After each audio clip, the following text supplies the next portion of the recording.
नमस्कार दोस्तों, स्वागत है आप सभी लोगों का फिर से आज एक नए वीडियो में। तो दोस्तों, आज का हमारा टॉपिक होने वाला है राज्य मंत्रिपरिषद। मंत्रिपरिषद को कल हमने कवर कर लिया था। जिसको भी वो वीडियो देखना है हमारी प्लेलिस्ट में जाके अच्छे से देख सकता है। जितने भी क्वेश्चन हैं दोस्तों, बहुत ज़्यादा इंपॉर्टेंट होने वाले हैं। जब आप वीडियो देखेंगे तो आपको खुद समझ आएगा। तो आइए स्टार्ट करते हैं आज का पहला क्वेश्चन। पहला क्वेश्चन है दोस्तों, भारतीय संविधान के किस अनुच्छेद के तहत यह उल्लेख किया गया है कि राज्यपाल को सहायता एवं सलाह देने के लिए एक मंत्रिपरिषद होगी? तो दोस्तों, ये उल्लेख किया गया है अनुच्छेद 163 के तहत। ठीक, अनुच्छेद 163 के तहत ऐसे कार्य जो राज्यपाल को अपने विवेकानुसार करना है, उसे छोड़कर जितने भी कार्य हैं उससे मंत्रिपरिषद की सलाह जो है लेना अनिवार्य होगा। ठीक, उसमें उसे मंत्रिपरिषद की सलाह लेना अनिवार्य होगा। अब चलते हैं नेक्स्ट क्वेश्चन पे। नेक्स्ट है दोस्तों, राज्य मंत्रिपरिषद का प्रधान निम्नलिखित में से कौन होता है? दोस्तों, राज्य मंत्रिपरिषद का प्रधान कह दें कि राज्य मंत्रिपरिषद की बैठक की अध्यक्षता कौन करता है? जैसे कि हमने केंद्रीय मंत्रिपरिषद में पढ़ा था, उसका जो बैठक की अध्यक्षता करता है वो प्रधानमंत्री करता है। तो दोस्तों, सेम उसी तरह राज्यों की बात की जाए तो वहाँ प्रधानमंत्री के समकक्ष मुख्यमंत्री होते हैं। कौन होते हैं? मुख्यमंत्री। तो याद रखना दोस्तों, इसका ऑप्शन करेक्ट हो जाएगा ऑप्शन ए। नेक्स्ट है दोस्तों, अनुच्छेद 163 के संदर्भ में निम्नलिखित में से कौन सा कथन सत्य है? ए, राज्यपाल को सलाह देने के लिए एक मंत्रिपरिषद होगी, एकदम करेक्ट है दोस्तों। ठीक, जो कि अभी हमने बात की। बी है, मंत्रिपरिषद द्वारा दी गई सलाह की जांच न्यायालय में नहीं की जा सकती। दोस्तों, ये भी एकदम करेक्ट है। याद रखना, जो मंत्रिपरिषद सलाह देगा राज्यपाल को, उसकी जांच न्यायालय में नहीं की जा सकेगी। ठीक। सी है, राज्यपाल द्वारा अपने विवेकानुसार किए गए कार्य का विनिश्चय अंतिम होगा। बिल्कुल दोस्तों, जो राज्यपाल अपने विवेकानुसार कार्य करेंगे उसका जो विनिश्चय होगा, जो वो निश्चय करेगा, जो वो ठान लेगा, वो दोस्तों अंतिम होगा। ठीक, वो अंतिम होगा। तो दोस्तों, ये ऑप्शन करेक्ट हो जाएगा उपर्युक्त सभी। ठीक, उपर्युक्त सभी करेक्ट हो जाएंगे। नेक्स्ट है दोस्तों, मुख्यमंत्री की नियुक्ति निम्नलिखित में से कौन करता है? ए, राज्यपाल, बी, विधानसभा अध्यक्ष, सी, उच्च न्यायालय का मुख्य न्यायाधीश, या डी, राष्ट्रपति। तो दोस्तों, याद रखना, जो मुख्यमंत्री की नियुक्ति है ये राज्यपाल के द्वारा की जाती है। किसके द्वारा? राज्यपाल के द्वारा। और जब हमने केंद्रीय मंत्रिपरिषद पढ़ा था तो हमने वहां देखा था प्रधानमंत्री की नियुक्ति किसके द्वारा की जाती है? राष्ट्रपति के द्वारा। और बाकी जो मंत्रियों की नियुक्ति है वो भी राष्ट्रपति के द्वारा ही की जाती है, लेकिन प्रधानमंत्री की सलाह से। ठीक, प्रधानमंत्री की सलाह से। और दोस्तों, एक चीज़ यहाँ भी याद रखना, मुख्यमंत्री की नियुक्ति राज्यपाल करेंगे, लेकिन राज्यपाल किसी को भी मुख्यमंत्री नहीं बना देंगे। जो बहुमत दल का नेता होगा उसे ही राज्यपाल मुख्यमंत्री बनाएंगे। और दोस्तों, इसमें एक और प्रावधान है, जो बाकी मंत्री हैं उसकी भी नियुक्ति जो है वो राज्यपाल करेगा, लेकिन सिर्फ और सिर्फ मुख्यमंत्री की सलाह से। जिसे मुख्यमंत्री कहेंगे उसे ही राज्यपाल मंत्री बनाएंगे। ठीक, तो याद रखिएगा। आई थिंक चीज़ें क्लियर हो चुकी। नेक्स्ट है दोस्तों, राज्यपाल द्वारा मुख्यमंत्री की नियुक्ति का उल्लेख निम्नलिखित में से किस अनुच्छेद के तहत है? अनुच्छेद 162, अनुच्छेद 163, अनुच्छेद 164। तो दोस्तों, याद रखिएगा, अनुच्छेद 164 के तहत। ठीक, अगर सलाह की बात की जाए तो 163, याद रखना, भूलना मत है ना। और अगर नियुक्ति की बात की जाए तो वो 164 के तहत राज्यपाल मुख्यमंत्री की भी नियुक्ति करेंगे और जो बाकी मंत्री हैं उसकी भी मुख्यमंत्री की सलाह पर। नेक्स्ट है दोस्तों, राज्यों में मंत्रियों को पद तथा गोपनीयता की शपथ निम्नलिखित में से कौन दिलाता है? ए, प्रधानमंत्री, बी, राष्ट्रपति, सी, राज्यपाल, या डी, उच्च न्यायालय का मुख्य न्यायाधीश। तो दोस्तों, हमने केंद्रीय मंत्रिपरिषद में पढ़ा था कि मंत्रियों को केंद्र में शपथ कौन दिलाते हैं? प्रधानमंत्री। कौन? राष्ट्रपति दिलाते हैं। ठीक, प्रधानमंत्री और मंत्रियों को। सेम दोस्तों, यहाँ पर क्या होगा? राज्यपाल दिलाएंगे मंत्रियों को और मुख्यमंत्री को। ठीक, क्या दिलाएंगे? शपथ। याद रखना। नेक्स्ट है दोस्तों, राज्यों में मुख्यमंत्री सहित मंत्रियों की न्यूनतम संख्या निम्नलिखित में से कितनी होनी अनिवार्य है? दोस्तों, याद रखना, एक प्रावधान किया गया था क्या 91 कॉन्स्टिट्यूशनल अमेंडमेंट 2003 के जरिए, मतलब कि जो 91वां संविधान संशोधन था उसके जरिए एक प्रावधान किया गया था कि जो मंत्रियों की संख्या है मुख्यमंत्री सहित, ठीक, राज्य में और केंद्र में प्रधानमंत्री की संख्या मंत्रियों सहित, ठीक, मतलब कि मंत्रियों की संख्या प्रधानमंत्री सहित, वो टोटल जो सदस्य हैं, मतलब कि जैसे कि लोकसभा की बात की जाए, लोकसभा में प्रधानमंत्री को मिलाकर टोटल जो सदस्य हैं उससे 15% से अधिक नहीं होनी चाहिए, उसके 15% से अधिक नहीं होनी चाहिए। सेम दोस्तों यही राज्य में भी है कि जितना भी मान लीजिए विधानसभा में सदस्य हैं उसके 15% से, ठीक, जितने भी टोटल सदस्य हैं उसके 15% से अधिक मंत्रियों की संख्या नहीं होनी चाहिए। लेकिन दोस्तों एक प्रावधान और भी है, लेकिन जो न्यूनतम संख्या है वो 12 से कम नहीं होनी चाहिए। ठीक, जो न्यूनतम संख्या है वो भी 12 से कम नहीं होनी चाहिए। ठीक, मान लीजिए कहीं कहीं पर 15% जो है वो 8 ही 9 आ रहा है, तो दोस्तों वहाँ पर 15% नहीं मान्य होगा। ठीक, 15% नहीं मान्य होगा, तो दोस्तों वहाँ पर जो है वो न्यूनतम जो है 12 सीटें होनी ही चाहिए। ठीक, 12 मंत्री जो हैं बनने ही चाहिए। अब नेक्स्ट चलते हैं, तो दोस्तों इसका हो जाएगा ऑप्शन करेक्ट कौन सा, 12। ठीक, 12।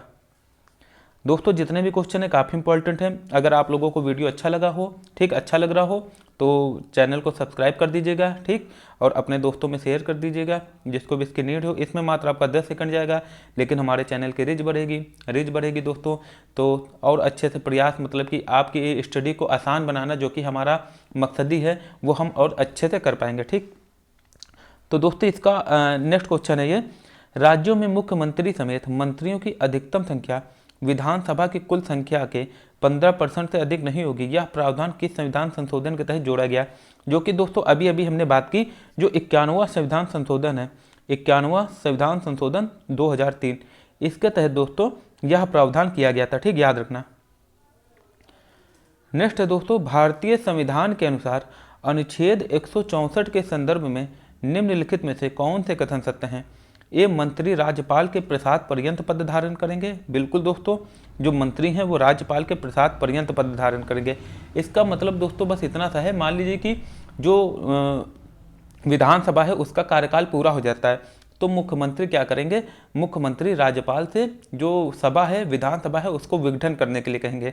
और दोस्तों एक चीज़ याद रखना, विधान परिषद मतलब कि चाहे केंद्र की बात की जाए या राज्य की, सिर्फ और सिर्फ जो विघटन होता है वो निम्न सदन का होता है। केंद्र में क्या है, निम्न सदन लोकसभा, और यहाँ पर विधानसभा। ठीक, राज्य में विधानसभा उच्च सदन राज्यसभा, और राज्य में जहाँ पर है वहाँ विधान परिषद उच्च सदन। ठीक, तो याद रखना दोस्तों, जो मुख्यमंत्री है वो राज्यपाल से कहेंगे विधानसभा को विघटन के लिए। या फिर जो सेकंड कंडीशन है, ठीक, सेकंड कंडीशन है कि अगर जो दल बहुमत में, ठीक, मतलब कि जिस दल की सरकार है पहले बहुमत में थी, मान लीजिए कि वो एकदम से अल्पमत में आ जाए, या मतलब कि उसके ऊपर अविश्वास प्रस्ताव पारित किया जाए, और वो जो अविश्वास प्रस्ताव है वो पारित हो जाए, ठीक, वो सफलतापूर्वक पारित हो जाए, तो फिर जो है राज्यपाल भंग कर देंगे। क्या कर देंगे, ये जो मंत्रिपरिषद है, राज्य मंत्रिपरिषद, वो भंग कर देंगे। बस यही रीजन है दोस्तों कि कहा जाता है कि राज्यपाल, जो मंत्री हैं वो राज्यपाल के प्रसाद पर्यंत पद धारण करेंगे। इसका मतलब ये नहीं है कि राज्यपाल जब चाहेंगे तब मंत्री को या मुख्यमंत्री को हटा देंगे। इसके कुछ नियम है, उसी अकॉर्डिंग वो हटा सकते हैं। तो आई थिंक ये चीज़ क्लियर हो चुकी होगी। नेक्स्ट है दोस्तों, मंत्रिपरिषद सामूहिक रूप से राज्य विधानसभा के प्रति उत्तरदायी होगी। बिल्कुल दोस्तों, सामूहिक रूप का मतलब यह है कि मान लीजिए कि जैसे मुख्यमंत्री अगर इस्तीफा देते हैं तो जो बाकी मंत्री हैं उनको देने की नीड ही नहीं पड़ेगी, वो अपने आप ही पूरी की पूरी भंग हो जाएगी। ठीक, उनका इस्तीफा मान लिया जाएगा। ठीक, सी है दोस्तों, मंत्रियों के वेतन एवं भत्ते राज्य विधानमंडल द्वारा निर्धारित किए जाएंगे। दोस्तों ये एकदम सत्य कथन है। मंत्रियों के जो वेतन भत्ते हैं, जैसा कि हमने केंद्रीय मंत्रिपरिषद में पढ़ा था कि अगर जो केंद्रीय मंत्री हैं उनके जो केंद्र के मंत्री हैं उनके जो वेतन भत्ते हैं वो संसद द्वारा निर्धारित होते हैं, और संसद के समकक्ष राज्य में क्या होती है, विधानमंडल। तो दोस्तों याद रखना, यहाँ पर विधानमंडल के द्वारा ही जो है करे जाएंगे, ना कि संसद द्वारा। ठीक, आप लोग गलत मत करना या कंफ्यूज मत होना।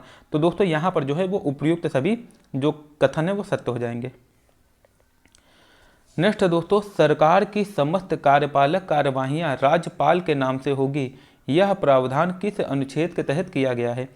अनुच्छेद 164, अनुच्छेद 165, अनुच्छेद 166 या अनुच्छेद 167। ठीक, कह रहा है कि जो सरकार की, मतलब कि सरकार की जो समस्त कार्यपालक कार्यवाहियां हैं वो किसके तहत की जाएंगी, वो की जाएंगी राज्यपाल के नाम से। जैसा कि हमने पढ़ा था, क्या हमने उसमें पढ़ा था, राष्ट्रपति के नाम से की जाएगी केंद्रीय मंत्रिपरिषद में। ठीक, सेम यहाँ पर दोस्तों किसके तहत की जाएगी, राज्यपाल के नाम से की जाएगी। ठीक, क्योंकि राज्य का प्रमुख कौन होता है, ठीक, राज्य का प्रमुख कौन होता है, राज्यपाल, लेकिन राज्य में सरकार का ही प्रमुख मुख्यमंत्री होता है।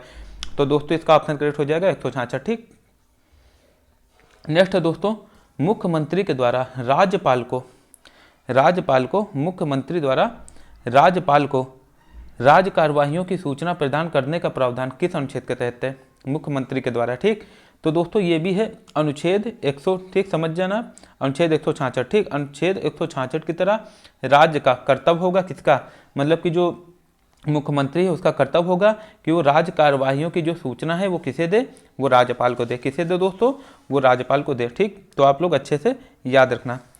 ये दोस्तों 167 होगा, ठीक, याद रखना क्या होगा 167।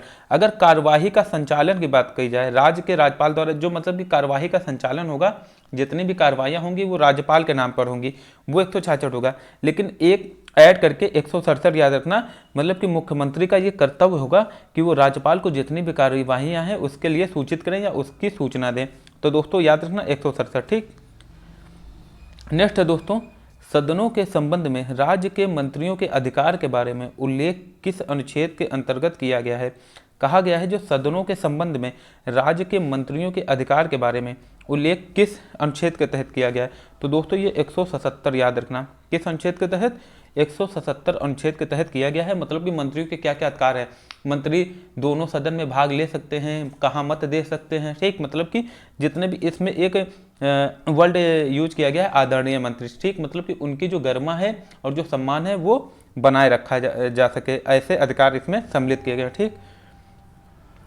नेक्स्ट है दोस्तों, राज्य मंत्रिपरिषद सामूहिक रूप से निम्नलिखित के प्रति जिम्मेदार होती है। ए विधानसभा, बी लोकसभा, सी मुख्यमंत्री के या डी राज्यपाल के। तो दोस्तों जैसा कि हमने बात की थी, अगर बात की जाए केंद्र की तो उसमें तो लोकसभा के प्रति, लेकिन अगर राज्य की बात की जाए तो दोस्तों मुख्यमंत्री, ठीक। मतलब कि अगर राज्य की बात की जाए तो विधानसभा, ठीक। लोकसभा के समकक्ष क्या होता है, विधानसभा। नेक्स्ट दोस्तों, राज्य मंत्रिपरिषद में निम्नलिखित में से मंत्रियों की कितनी श्रेणी है, 2, 3, 4, 5। तो दोस्तों जैसा कि हमने केंद्रीय मंत्रिपरिषद में भी पढ़ा था, उसमें भी 3 श्रेणी थी। एक थी दोस्तों कैबिनेट, दूसरा जो था एक थे कैबिनेट मंत्री, दूसरे थे राज्य मंत्री और तीसरे उप मंत्री। सेम दोस्तों यहाँ भी होंगे, एक होंगे राज्य कैबिनेट मंत्री, दूसरा राज्य मंत्री और तीसरा उप मंत्री, ठीक, याद रखना। तो 3 श्रेणियाँ जो हैं वो हो जाएगी। नेक्स्ट दोस्तों, राज्य मंत्रिपरिषद के 3 वर्ग में निम्नलिखित में से कौन सही है। दोस्तों तीनों ही सही है, कैबिनेट मंत्री, राज्य मंत्री और उप मंत्री। मतलब कि ये जो तीनों हैं वो एकदम करेक्ट हो जाएगा, ठीक। नेक्स्ट है दोस्तों, निम्नलिखित में से राज्य मंत्रिमंडल में वास्तविक कार्यकारिणी का केंद्र कौन होता है, कैबिनेट मंत्री, राज्य मंत्री, उप मंत्री या उपर्युक्त सभी। तो दोस्तों जो राज्य मंत्रिमंडल में जो वास्तविक कार्यकारिणी होता है या जिसको केंद्र बिंदु कहा जाता है, तो कैबिनेट मंत्री होते हैं, ठीक। चाहे राज्य की बात की जाए या केंद्र की बात की जाए, ये जो है अहम रोल निभाते हैं। ये मेन मतलब कि ये मुख्य नीति निर्धारक होते हैं, नीतियों को बनाने में और जो बड़े बड़े डिसीजन लेने में इनका अहम योगदान होता है, ठीक, याद रखिएगा। जैसे कि दोस्तों इनमें आ जाते हैं, हो गए जैसे गृह मंत्री, रक्षा मंत्री अगर केंद्र की बात की जाए, ठीक। और दोस्तों हो गया वित्त मंत्री, ये सब किसमें आ जाते हैं, ऐसे ही कैबिनेट मंत्री में आ जाते हैं, जो कि वास्तविक कार्यकारिणी की भूमिका अदा करते हैं। नेक्स्ट है दोस्तों, राज्यों में राज्य मंत्री के संदर्भ में निम्नलिखित में से कौन सा कथन सत्य है। इन्हें स्वतंत्र प्रभार दिया जाता है, या कैबिनेट के सदस्य होते हैं, या कैबिनेट की बैठक में भाग लेते हैं, या इनमें से कोई नहीं। तो दोस्तों इन्हें स्वतंत्र प्रभार दिया जाता है, ये एकदम सत्य है। या कैबिनेट के सदस्य होते हैं, ये एकदम गलत है दोस्तों। ये कैबिनेट की बैठक में भाग लेते हैं, ये भी दोस्तों गलत है। कैबिनेट की बैठक में भाग नहीं लेते हैं, ठीक। लेकिन हाँ ये सत्य है कि कभी कभी मान लीजिए कि अगर इन्हें बुलाया जाए, ठीक, तो ये मतलब कि आमंत्रित की अगर ये इन्हें आमंत्रित किया जाए तब ये भाग ले सकते हैं, लेकिन ऐसे नहीं ले सकते, ठीक। तो इसका जो ऑप्शन करेक्ट होगा वो होगा ऑप्शन है, ठीक। इन्हें स्वतंत्र प्रभार दिया जाता है, या ये कह सकते हैं कि जो कैबिनेट मंत्री होते हैं ये इनकी देख रेख में कार्य करते हैं, और जो वो अपने विभागों का जो काम है वो इन्हें दे सकते हैं, ठीक। नेक्स्ट है दोस्तों, पहली महिला मुख्यमंत्री कौन है। ए सरोजिनी नायडू, बी वसुंधरा राजे, सी सुचेता कृपलानी, या डी जयललिता। तो दोस्तों सरोजिनी नायडू जो हैं वो पहली महिला राज्यपाल हैं। वसुंधरा राजे राजस्थान के सीएम थी, है ना। इस समय भी राजस्थान में बीजेपी जीती है, तो 2 का नाम काफ़ी जोरों शोरों से चल रहा है, एक वसुंधरा राजे और दूसरा है एक बालकनाथ जी हैं, ठीक। इन दोनों का जो नाम चल रहा है। सी है सुचेता कृपलानी, ये थी दोस्तों, ये उत्तर प्रदेश की भी पहली सीएम थी, याद रखना। उत्तर प्रदेश जिनको यूपी का एग्जाम देना है, ये यूपी की भी पहली सीएम थी और पूरे भारत की तो थी। और दोस्तों जो जयललिता है ये तमिलनाडु की थी। तो दोस्तों आई थिंक जो है चीज़ें क्लियर हो चुकी हैं। आज के लिए इतना ही, शाम को फिर मिलेंगे एक नए वीडियो के साथ, ठीक।